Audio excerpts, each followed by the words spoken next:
The challenge we had was collecting for assurance of learning that we had to address the program learning objective group communication. Previously we hadn't collected on this program learning objective, so we had to find an effective way to do it. The difficulty was that assurance of learning has to be collected on an individual task, and yet we were dealing with group communication. So what I did was, I went through and identified the courses that actually had group tasks in them. Now, for assurance of learning, we're supposed to collect a minimum of 20% for on the assessment task. I felt this was too onerous for any one course to take, but I identified there were 4 courses, 2 courses in the marketing major and 2 courses in the entrepreneurship major that had group projects.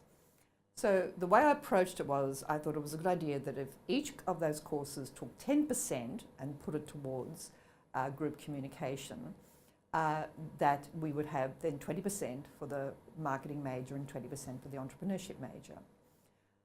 Now, to approach this, because these conveners weren't particularly, they weren't aware of how to go through this process, of how to collect this data with a group project. So I thought, well, the first thing I would do is I would go in and look at the rubric, the group communication rubric. And normally, the criteria dealt with conflict, teamwork, that type of thing. So I took that rubric and I thought, now how could each of these tasks apply this rubric?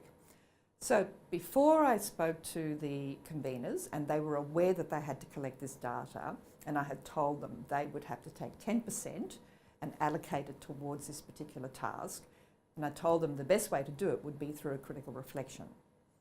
So I took the rubric and I sort of got 5 criteria that I thought really addressed all those issues around group communication. I then formulated a sort of a draft rubric, a template that I could then present to the conveners. I then met with the 4 conveners, we discussed the rubric, and I said that this is the way you will approach the task. So all the students will do the group task, and then after it, they will do this critical reflection on how they addressed all these areas within that task. Critical reflection was really the only way we could do this. I also suggested, try again to make it easier for the conveners, that we could take that rubric and they could contextualise it for their own specific instance. So if it was for market research, they would sort of relate the context to market research. But I stipulated I didn't want them to change the rubric to any great extent. I wanted them to keep within those set criteria.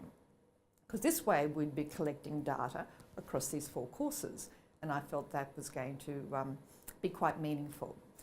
Again, to simplify the process, I suggested they would take the rubric, and based on that, they would come up with a template of a Word document that each of those 5 criteria would be turned into statements, and the students could address each of those statements when they did the critical reflection. The other thing is too about assurance of learning, that it's not just about the assessment task, it's about the teaching and learning activities that scaffold that assessment task.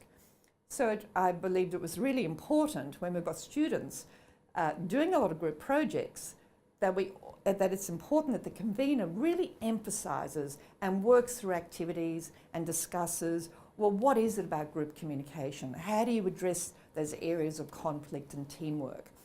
And the beauty of assurance of learning, it's a way of identifying the gaps we have in our teaching in terms of the teaching and learning activities. So that was the way I approached it. I felt in my role as Director of Learning and Teaching, that if I gave each of these conveners a foundation to work with, it would make that process simpler for them. One of the things too, at this point, I'm not talking about the outcomes. As I said, there tends to be quite a bit of resistance from conveners in terms of when they're placed in a position when they're told they've got to collect data for something like group communication. But I felt that in my role, just to have these conversations with them, to actually provide them with that initial template and direction, I thought that would really help them. And then I said to the 4 of them, I said, now you go away and you have those discussions, and then you four come up with, you agree in terms of the direction that you want to take. So again, it will take some time to sort of evaluate how effective this has been, but with assurance of learning, because we have to collect on individually, on each individual student, we have to find effective ways of doing this. And as I said, group tasks, they're not, we do them at university, but they're also incredibly important because they're authentic. They reflect what will happen in the workplace. And it's so important that as teachers that we, that we find ways to sort of mirror a lot of those things that will happen in the workplace, that we can say, well, what do you do in this situation? How do you work through these issues? How do you organise teamwork? How do you, separate those roles? How do you deal with conflict?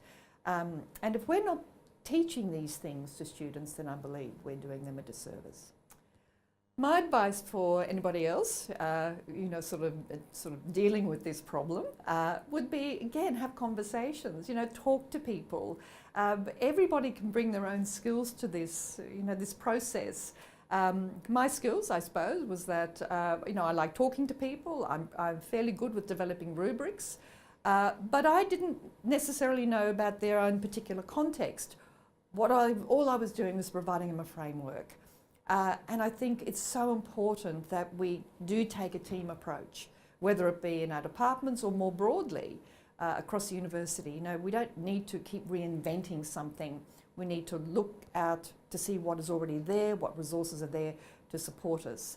And the other thing is too, I think very much as a program director, I have a program level view of everything. So I see how those courses and all those assessment tasks fits within the program and the program learning goals, more so than just the objectives. And I want to make sure that everything is very well integrated, both vertically and horizontally.